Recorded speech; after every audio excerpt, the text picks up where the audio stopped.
morning, Athens, and welcome to Education Matters, the official voice of youth. Education Matters is sponsored by the Clarke County School District. Better together, the Clarke County School District, and your local internet station, MeU Radio Athens. Check it out at meuradioathens.com. My name is Ferdrell Green, and joining me are my co-hosts, Joshua Daniel, Ethan McKenzie. Today on Education Matters, we will be discussing the attendance rates going in an all-time low in Clarke County School District by ourselves. But before we start today's show, I will give our words to grow on. My philosophy of life is that we make up our mind what we are going to make of our lives, then work hard toward that goal. We never lose. Somehow we win out. By Ronald Reagan. Okay, guys. Athens Banner Herald had just released a newspaper earlier this month about the attendance going down in Clarke County schools. Apparently, the Georgia Department is seeing that particularly Cedar Shoals, our school, has one of the highest rates so far. It's been a occurring thing that the tendency for newspapers is to throw Cedar Shoals under the bus. It's not just with attendance rates, it's also with, threats at the school, fighting and all of that.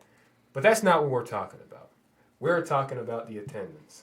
Yeah. So Joshua Daniels, why do you think that school, what's the first thing that comes to your mind when you think of why this is the case for students? I mean, when you say things like that, it simply brings it back to, people don't value education like that, though. Because, people see school as a very different thing, so they think it's not needed.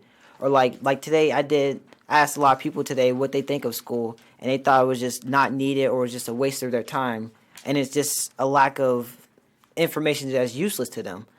But, I can see that because I thought that way, too, and y'all can probably vouch for me. Y'all can vouch for yourselves, too. Y'all did think like that. Or, not caring for school like that or thinking it was trying to train you for a 9 to 5. You could say that for a portion of the absentees. Yeah. Mm-hmm. But a lot of it could also stem from they also believe that school doesn't afford them doesn't give them what they need in terms of life skills. Like I've noticed for some of the students that I go to school with, if it's not school that they're talking about going to, it's work. They love they're in love with their job. That is true. A lot of them, whenever those little recruiting desks come around, they like to go downstairs and they like to look at the military as an option. Yeah, true. For school. They're trying to see. So since you said, sorry to interrupt you, since you said that life skills or whatever, what skills, and you can answer this too, Ethan, what skills does school give y'all then? Of why do you think it pertains, why do you think it helps you then? Thank you, Josh. For me, it's always been school and nothing else. My parents always told me that I was going to college. The life skills I learned is definitely tears towards hard work. Keeping up with your schoolwork, arriving on time because we have to get to the school real early. Yeah. Making friends, because it's not just all work. You get to make friends. You get to have that high school experience. Yeah. But I think that the reason I can't really relate to why they would say that school doesn't. It's hard for me to really relate to a student who is on the opposite end of the spectrum with me. Yeah. And on why they think school is a waste of time. So let me ask y'all this then. So do y'all parents value education at a high rate? Oh, absolutely. My mom is a teacher. You mean as a high rate, as college? And no, it's as a priority for you. Do they value it high enough for you? Do they take it as a priority? Of course, for one, that's all you can really do right now as a teenager. Yeah. Let's say if you are maybe super rich or super talented, you can you can work on sports more or maybe get some better education. But say for most people right now, it's all we can really focus on and going to college and maybe doing something better than that. Yeah. for Joe? Of course, education is a huge thing with my parents because my mom, she's a teacher at our school, Cedar Shoals. Oh wow. She's actually been there since, I guess they remodeled it last time back in 2001. My dad is a lawyer. Everyone in my family almost everyone in my family is very highly educated. So it's only natural that they bestow that work ethic towards me and my brother, who isn't here today. Yeah. But another thing I'd like to get into, to change gears, is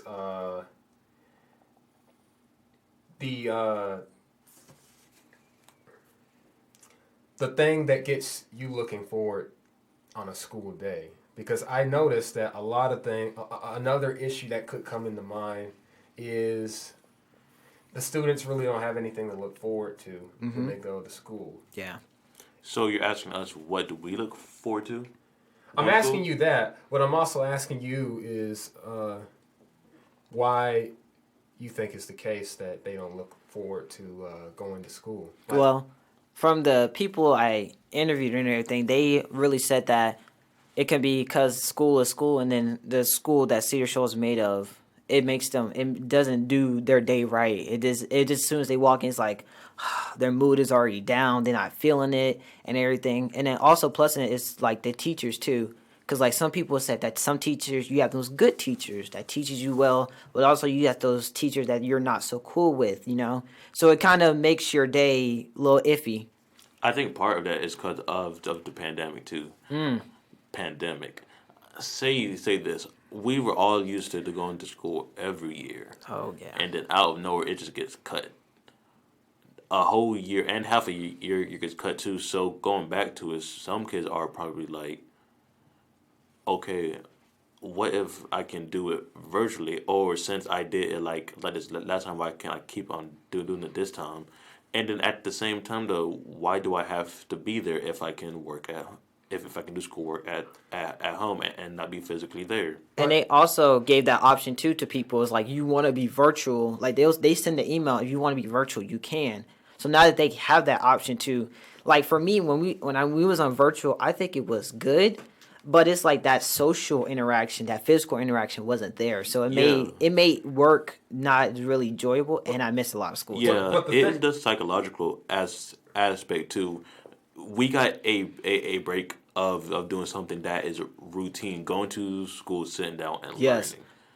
And then once people escape from that from a brief period of time, why would you want to continue doing that? And it also showed us that you really had to be self-disciplined in order to get to school. Like, you wanted to go to school at home, because everyone knows home is like a place for people where you're comfortable at. Of course, people were most relaxed there. That's what I'm saying. So, like, at that point, you're trying to force yourself to get out. But, like, even for me, and I can speak truth, when it came to, like, going in first and second period, I was cool. But that third period going into the midday. Yeah, as it goes throughout the day. That was that nap period. So, me getting up was highly not there, I hear the both of y'all, but again, the virtual doesn't hurt the school, because at the end of the day, they're still going to be counted as attendant.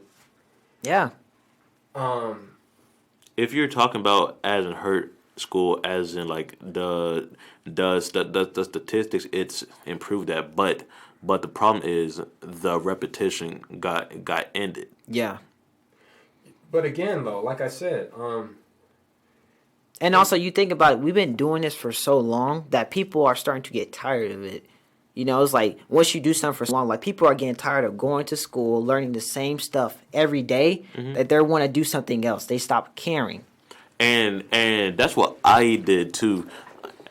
On the virtual, I started learning new things while doing schoolwork. Yeah. And sometimes it's harder to do that in the classroom, because teachers want you to focus on what they're teaching you and nothing else.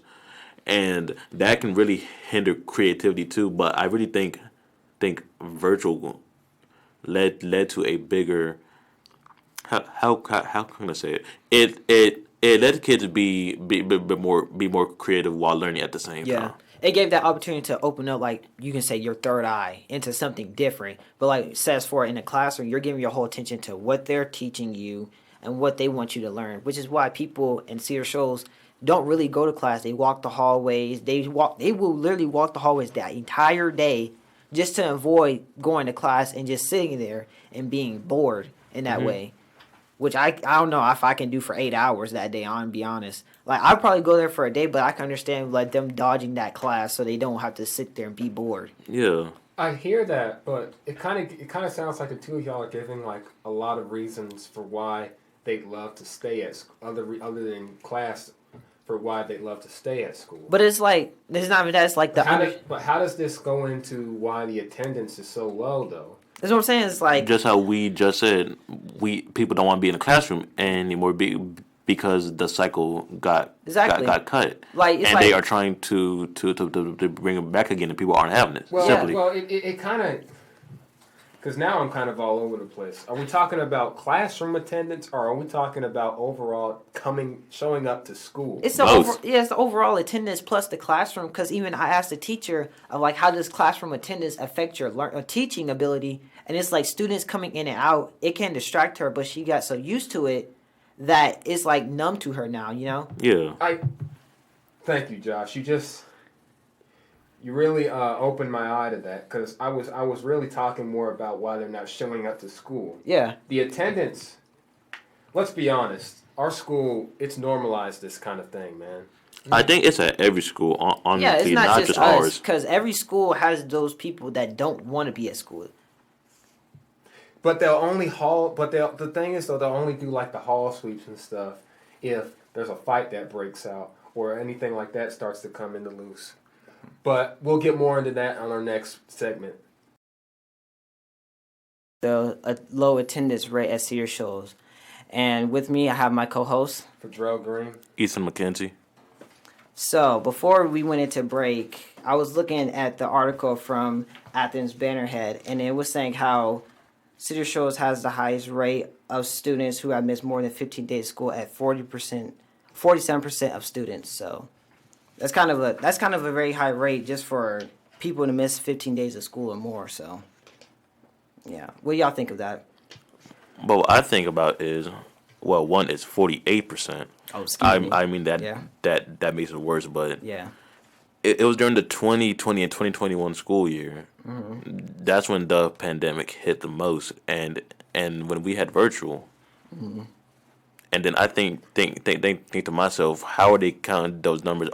Because halfway through the year, we had students returning back to school. True. Yes. Are those numbers coming from the students who have returned to school, or the students who've been doing virtual? I would say that it's a mix of both. Mm-hmm.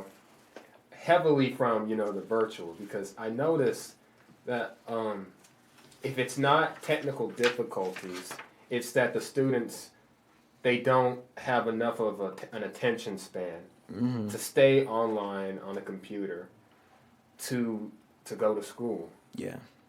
It was kind of it goes back to what can you do about it, because it hit everybody hard, and to say that Cedar Shoals had the highest rate about it, now thinking about it, I find it a little skeptical, because you're telling us that we were the only ones that were hit the hardest from it? Yeah. I think not. Yeah, that's kind of is crazy, because when you do look at that, you be like, dang, like 15, like just to at least see the number of 48%, it's just like crazy during that year, especially how hard it was on everyone, like going through that pandemic and everything, and even doing like school and everything. It did take a toll on a lot of people, including myself too. So. And another thing I want to get into is the lowest chronic absence rate right here with Vernon Harris. Mm-hmm. That's a middle school. It was at 12%. Oh yeah. Now with a middle school, I would imagine that there was some parent supervision. Mm-hmm. Because middle schools have a tendency to be a little more erratic since they're a younger age group. Yeah. But I would suggest that as the grade levels go down, and when it came to the virtual schooling, there was a lot more parent supervision with those students. I mean, you at that point you kind of had to, because it's like, even I knew someone that had siblings during that year, and that just year was just crazy enough to them that they have to watch over their siblings, make sure that they're studying, make sure they're getting their education. Because for those people, like elementary school wise, kindergarten wise, it does get harder, even for like just their attention spans. Like going back to what you said, to like pay attention for that long, and this is like without no interaction. Truly, it's kind of, it will be hard on you. And even it says here, it's like Whitehead Road Elementary School had a rate of 17% of that year too. It's just like the numbers keep going up and up, as you're saying, and it's just no, the numbers are going down as the grade level goes down. Yes. Because I think this is just my hypothesis. Yeah. I think it takes a lot more parent supervision. That's where it comes into. With high schoolers, we're free to roam. Students, like with high schoolers, parents are probably out working. Or maybe the students take their computers in a secluded area and then they just go off camera. Because another thing with the attendance rate is it's not that they're not logged on. Yeah. Because the teachers they can check and see if you're attending. That's where the attendance rate comes from. I think, and this is based off my experience, it's that the teachers see that they're logged on, but they know that they're not. They're not there. They're not all there because they have their camera off. You don't hear them participating in the session. So with the attendance rate, with one reason that we can get from that, it comes to the lack of participation. Yeah. What reasons do any of y'all think is the case for the lack of participation in Zoom, other than just the attention span? Yeah, I mean, you can say attention span, but also like the work too, because like if the work is not very interesting to you, you're not going to give that much effort, and plus on top of that, you're not going to care that much about it. You're just going to like brush it off to the side and be like, that work is just way too much. It's just too much for me. I'm not going to do it, and it's just, and that's just for me talking. It's like the work is not interesting to me. I'm really going to show minimum effort on it. It's going to be like I don't really care about it, Yeah, you could say that about so from what you said, you're saying that with when we were on virtual, yeah, the work got harder instead of easier. I mean, yeah, because it required them more, and you really couldn't keep up with a student during that time. You really relied on the student to go. Are you talking about the teacher when I say hard work, I mean, was it harder for the student or was it harder for the teacher? I think it's harder for both. Both, yeah, because I mean, teachers wise, you really couldn't interact with your student. You relied on them to go for that information to you. Yeah, so look, let's refer back to the article. Okay. In the 2018 and 19 year, for teacher shows, it was 29%. Yeah. That is drastically lower than what it was for the 2020 and 21 school year. Why do y'all think that is? Well, obviously because we had no pandemic. That's one reason. Another thing is take into consideration, I know we weren't at school at the time, but take into consideration what was going on that year. Our football team was doing pretty well.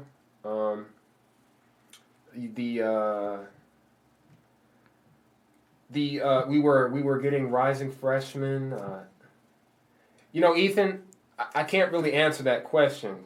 Yeah. Because I wasn't at Cedar 2018, 2019. I was in middle school, but I will say that the obvious reason for that being is because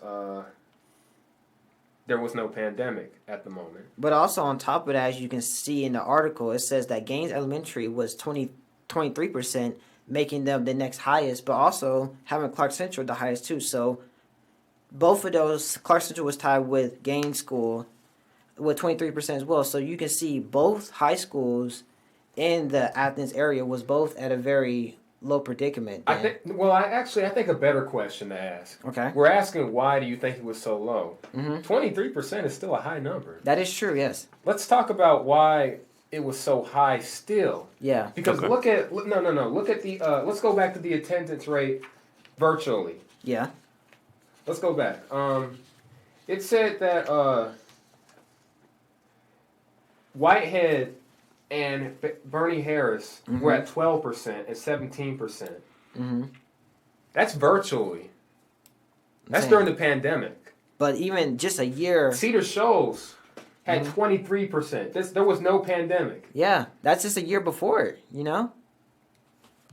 I think the real question, why do you think it was our school had such a high, high rate of absences in a year where it was status quo? I mean, a year when nothing went wrong. I mean, not saying nothing went wrong. Well, nothing went wrong, but like before everything really shut down, it's like you can only think of like people, didn't really want to go to school during that time, honestly, just because it was like, even if it was like 29%, which is still crazy to even say, it's like people didn't really enjoy school at that time. Or maybe it's just how Cedar Shoals is, at our status quo. Mm-hmm. There's going to be a large number of students that just don't want to attend school. They don't want to act right. Yeah. So with that, we could go more into what are some of the reasons why students. Let's start with you first, Fendrell. What do you think some of the reasons could be for why this percentage? Well, one reason that comes to mind, mm-hmm. like I said in the last segment, yes, is that they feel like they have nothing concrete to learn at school mm-hmm. that will benefit them. Yeah. Math class. They feel like they're not going to need to learn how to use quadratics or anything like that to count money mm-hmm. or to make money. Science. Now, I would suspect that not a whole lot of the students at our school want to be scientists when they grow up. Nah. Science is always going to be the hardest class by my standpoint. Mm-hmm. History. It's an easy class, but not a lot of people want to be historians or writers or anything like that. A lot of people tend to not. That is one of the highest class that people tend to not care about a lot. You can say, because history is history, but like people don't really care for it that much though. Like, do you think that class could be a reason why people don't show up for like school in general? A better way to put that is do you think the fact that they are throwing away mm-hmm. the learning of history? Yeah. They don't realize that they are repeating their own history by constantly, year after year, semester after semester, giving Cedar Shoals a high chronic absence rate. And then, like, even now, it's like, if it keeps going like this rate, or like we don't want to get to the rate where we're basically past that now, but we're not trying to get back to the rate now, or even trying to get high enough, because we get like into like the 60s or 70s, that's really going to cause for like some error of like what's going on in Cedar Shoals, Mm-hmm. And it's like, it's really going to take effect of like what is happening over there. Why is the rate of absence so high? Like, is the students not just coming, or like they're just not, they don't care enough for it and everything? Yeah, there's that. But, we talk a lot about how it almost sounds to me like we are demeaning the people that don't show up, these people that don't show up to school. Yeah. A lot of them, they want to learn. Yeah. It's that they don't have the means to attend school on a regular basis. True. Because a lot of people could be like struggling in some sort and they can't find no transportation to school. And and it can be really hard to separate that 20. Like if you look at that 23%, it's hard mm-hmm. to separate that to divide that 23% from the people that want to go to school but don't have the means to go to school or don't have the time. Hold on. I gotta interject because I'm sitting out here like as an old person listening to the show, and I know I pay tax dollars for you all to get bus transportation to school. So how can a student not be able to get to school? Well, the thing about that, Mr. Dunn, is with certain, and I'm not gonna just go out on a limb and say this because I don't know. I don't live in these people's homes. But with some people, they may have, parents that work all day or night shifts or anything like that, and they may have a baby relative or a baby sibling or anything that they have to take care of, who's at home. They don't have the means to take them to a daycare or afford a babysitter, so they may have to sit out at school to do that. Or maybe there's the necessary things of taking care of the house, making sure that the house is well taken care of. And also might be part of the reason why Cedar Shores attendance rate has jumped during the pandemic. Okay. There's bigger opportunity to take care of, let's say, siblings, Yeah. and stuff around the house. Or maybe dealing with like when I was saying taking care of the house, cleaning, mowing the lawn, or helping your parents with their work. Like let's say there's a student who goes to Cedar, but they live out in the country, and their parents are like a farmer. They may need the extra hand to help with the work, so they may have to miss a couple of days of school. Now, again, I'm not going to say that we have students that have who live out in the country on a farm. Yeah. But that can be a reason for why they may miss the bus. And another reason is, they're not really courteous with time. They don't wake up in time to go to school. That time management. Yeah, to get on the bus. Yeah. Or they may not have a bus stop. They got to go catch the bus from a longer distance, which then requires them to wake up at that time. So that could play into part two. Yeah. I see what you're saying there. Does that answer your question, Mr. Dunn? I was happier when you started talking about the helping with the household responsibilities. Because I can see in a lot of instances where family matters do supersede coming to school. I remember when I first started working for the Clarke County School District, and the superintendent decided he was new, but he decided he was going to do away with the work-based learning program. And prior to him making that decision, there were a lot of kids who were doing work-based learning because their check was needed in their household. And we had kids trying to decide, do they keep their job or do they come to school? So I see there's a lot of kids in our community who do have to juggle the needs of the family versus coming to school. I get that. Now, I ain't buying that they slept too long or it was too far to walk. I'm not buying that one. But I will go with you. I'm got to take care of my family. Yeah.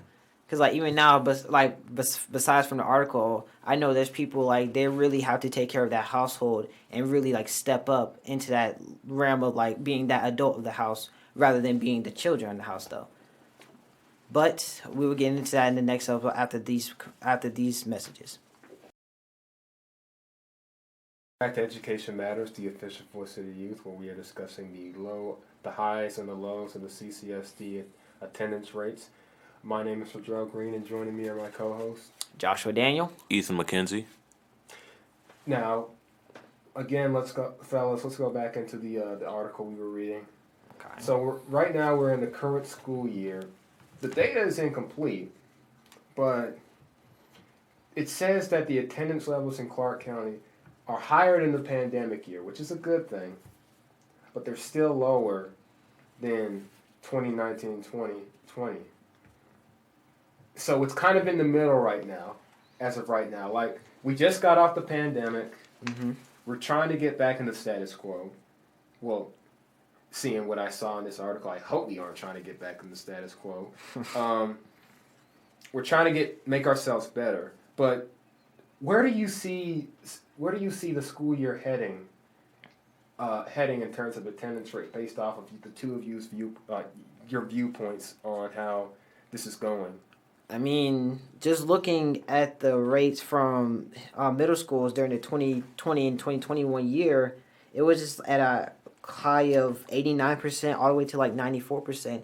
And some of those students moved on to now being Cedar Shoals and Clark Central. So, I mean, hopefully as time goes on, the rate gets lower. But, I mean, the way it's looking now, if I'm being honest, it's going to probably get higher as it continues to go on. Because, I mean, the rate is going to do nothing but go up unless people...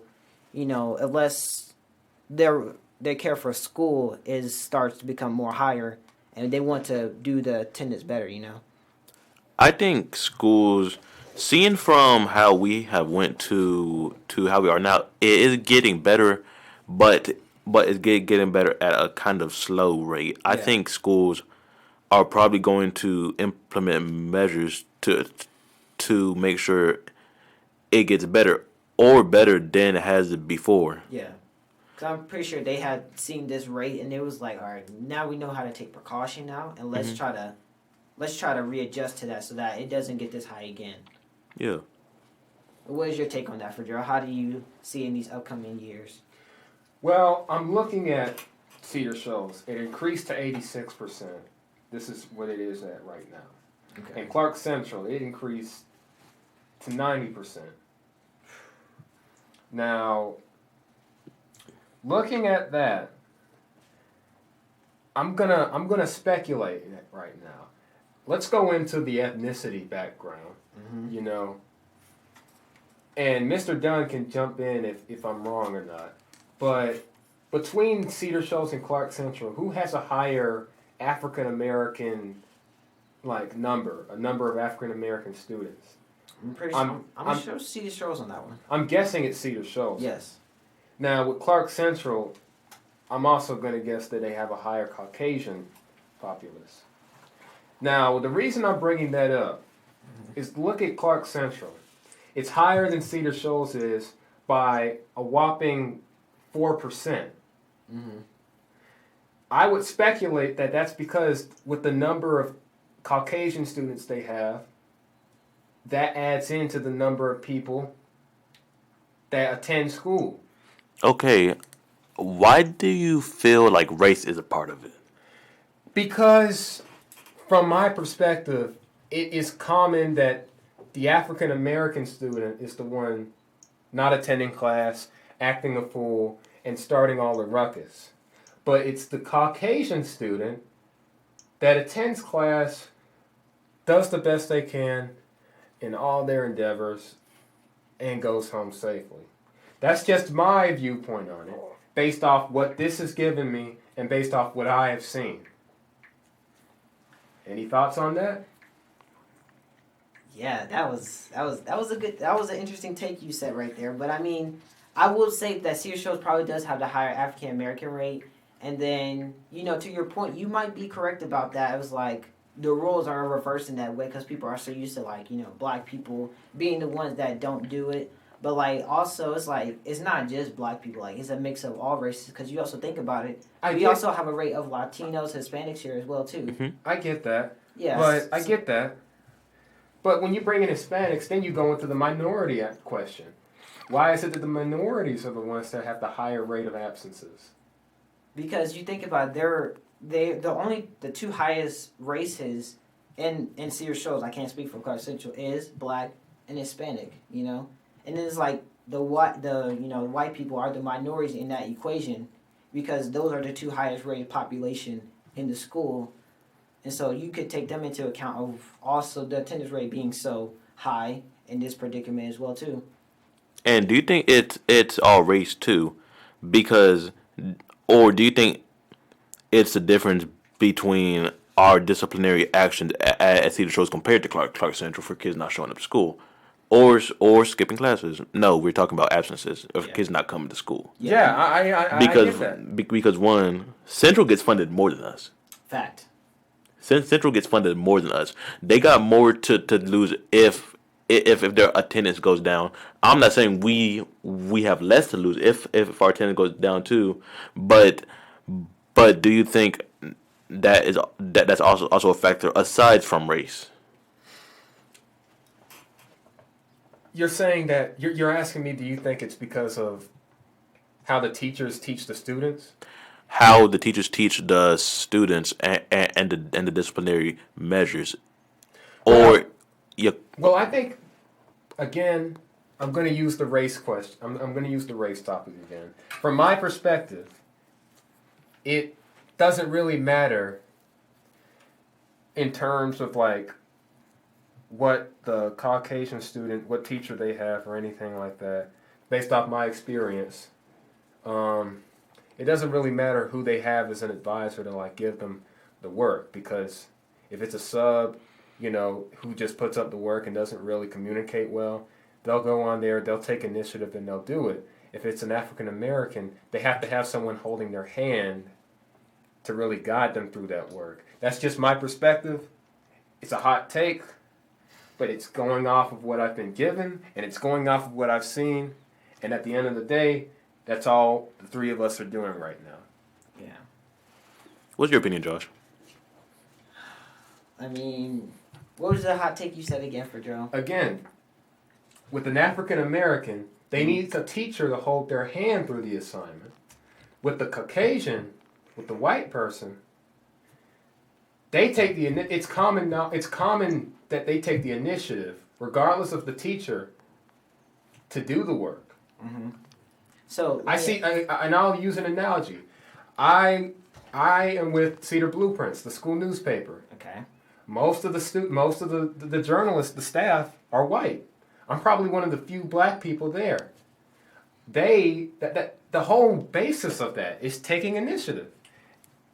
When you have a majority of group, when the majority, practically the entire grouping is Caucasian, and the sole purpose of that is to take initiative on finding sources and printing newspapers and doing broadcasts, that says something. So about the minority, the Caucasian. So I'm a challenge you on what you just said then. So that in that case then, do you need a teacher to hold your hand in? No. It says you're African American. Exactly. No, because again, I'm not saying every African American is like that. I'm saying that's at Cedar Shoals. I'm saying that's a common thing you'll find.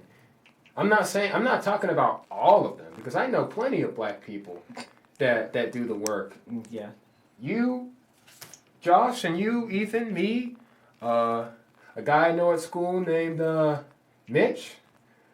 We all do the work, but not all black people do the work. That's what I'm saying. And I will agree with you there that when it comes to our population, we do have a rate of people not doing the work, and I will agree with you that some of them do need to be, baby step walk through it too. But I think that goes for everybody too. Exactly. It's not just us too, because there's a lot of people that need that. Again, but I'm talking about Cedar Shoals. I'm I'm talking saying, about based off of what I've seen in my classes and based off what this information has given me. I'll read it again. Cedar Shoals, as of right now, is standing at 86% on an attendance rate. Clarke Central is at 90%. And again, I don't know if Mr. Dunn thinks I'm right or wrong. Clarke Central seems to have a higher white to black ratio in terms of student population. And with Cedar Shoals, we have more black students than white students or Hispanic students. Now, let me help you out on your demographics.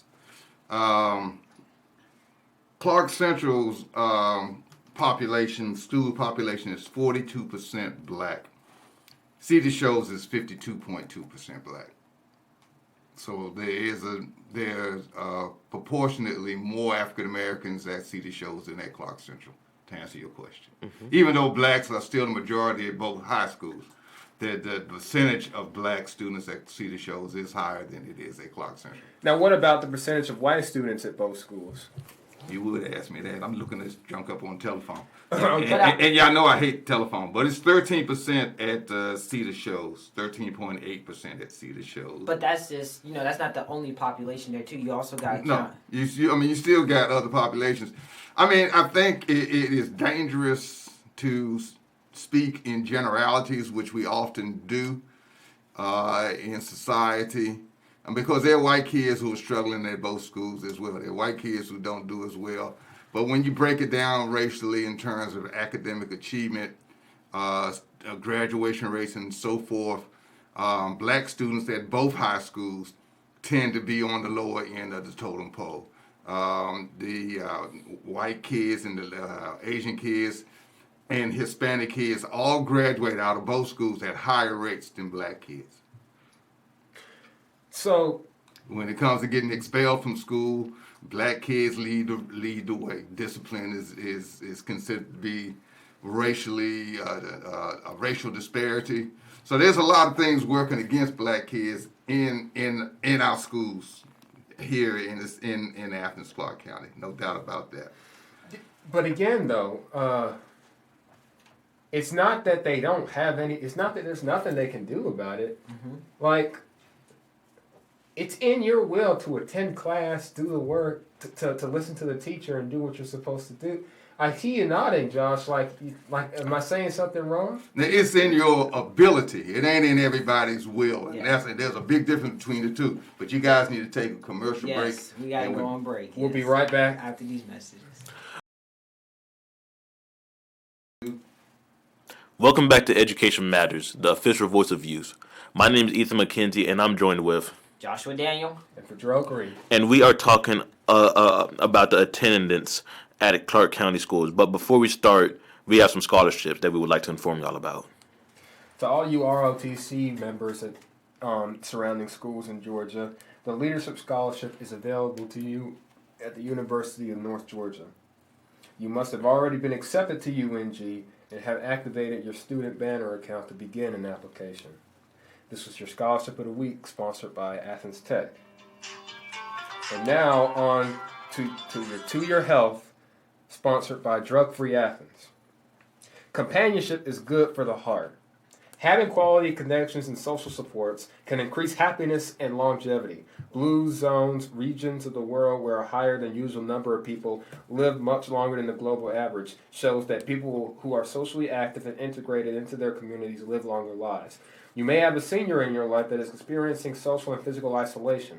Seniors for Seniors will send senior companions to go check up on the senior, buy groceries and drop them off, take them to run errands, drive them to their medical appointments, or just drop by for a friendly visit. This was your To Your Health, sponsored by Drug Free Athens. And lastly, our history fact. What happened on the 18th of April? Paul Revere, a renowned silversmith, is better remembered as a folk hero of the American Revolution, who this night, in 1775, made a dramatic ride on horseback to warn Boston area residents of an imminent attack by British troops. This was your history fact. Now, we've talked a lot about what is going on with the absentee rate in Clarke County. And God forbid that we don't try to talk about what can be done about this. One thing that I think comes to mind when it comes to a solution: find something that each student has in common that can get them motivated to go to school. What's one thing that all students like the most that could be implemented into school, or could be or already is there that could be used in school, that every student has in common, that has a liking towards? What's one thing that any of y'all can think of? Friends, simply. But using that to implement more attendance is going to be hard, if not impossible. I could see a way to do it, but it would look very, very, very. Let's hear it. The way I see it is,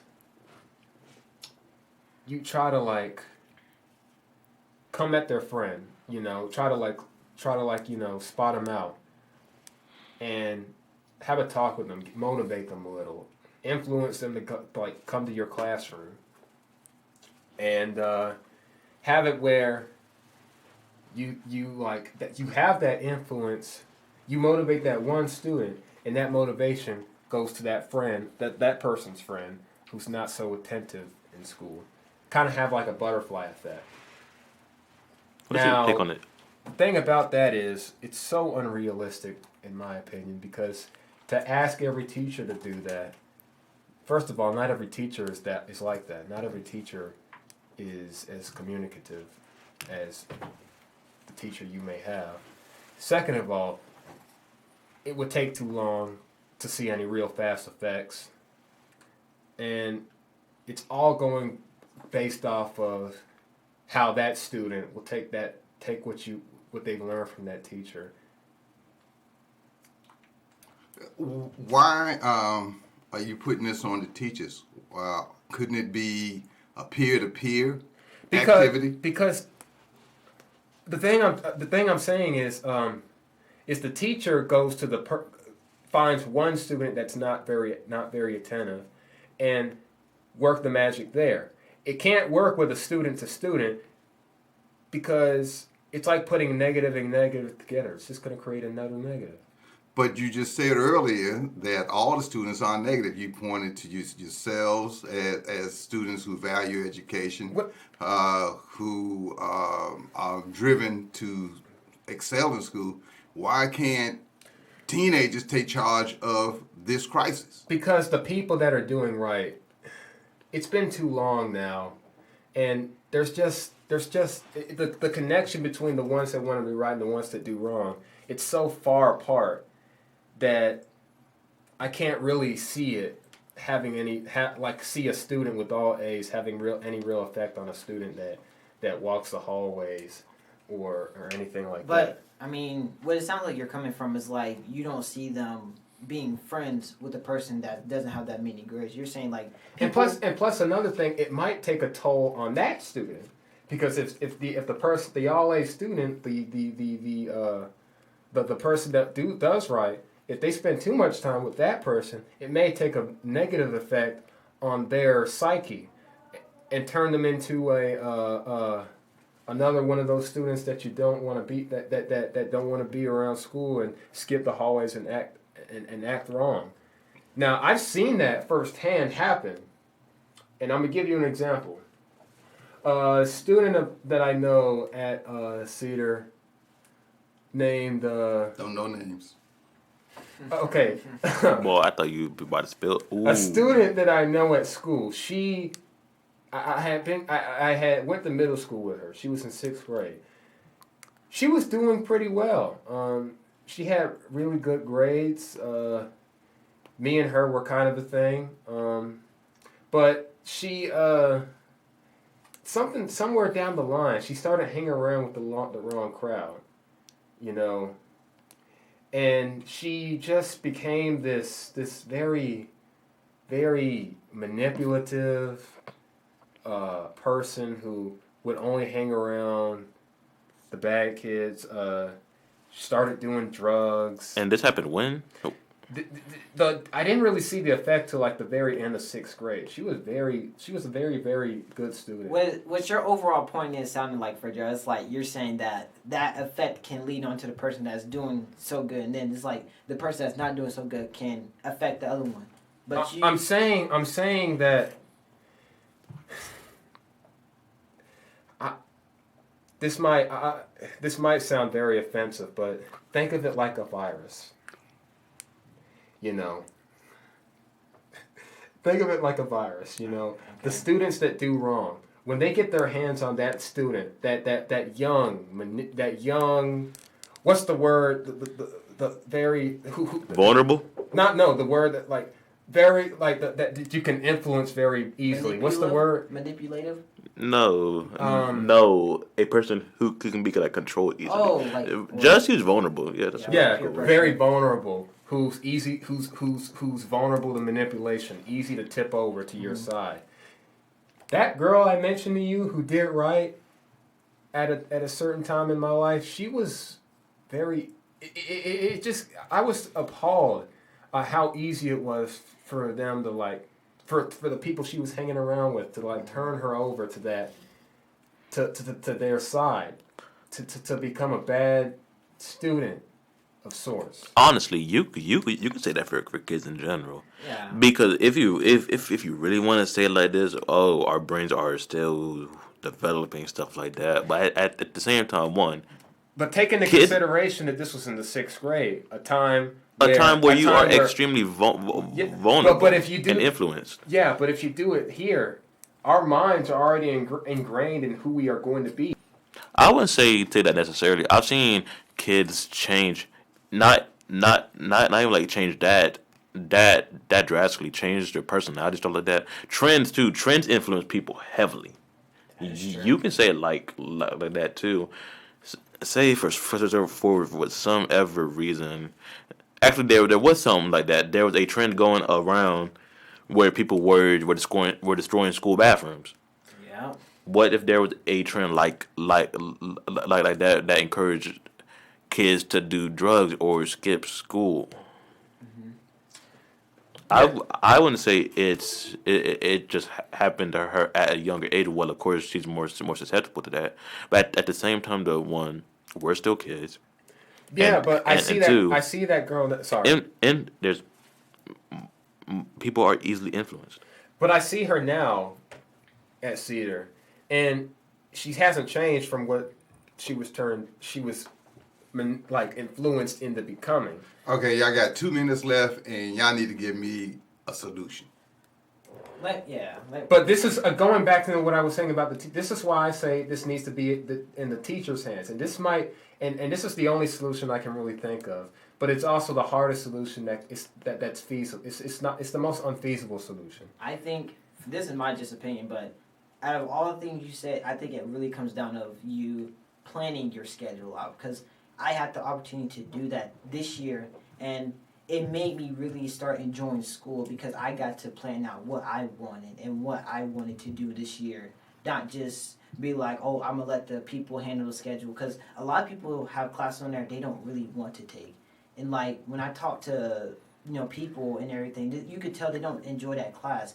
If you got students to really plan out their schedule and figure out what they want to do inside of school, people will start showing up because they know they're going to enjoy it. It's going to be worth their while, not rather just sitting around in a class you didn't want to take. And with that being said, a solution to bring the attendance up more is simply to be more strict. Because compared to like right now, we are more lenient. Yeah. If you really want to bring the attendance up by a higher number faster, all you really have to do is start suspending and expelling students to weed out the ones who don't want to come to school. It is a brutal one, but at the same time, though, it's the easiest one.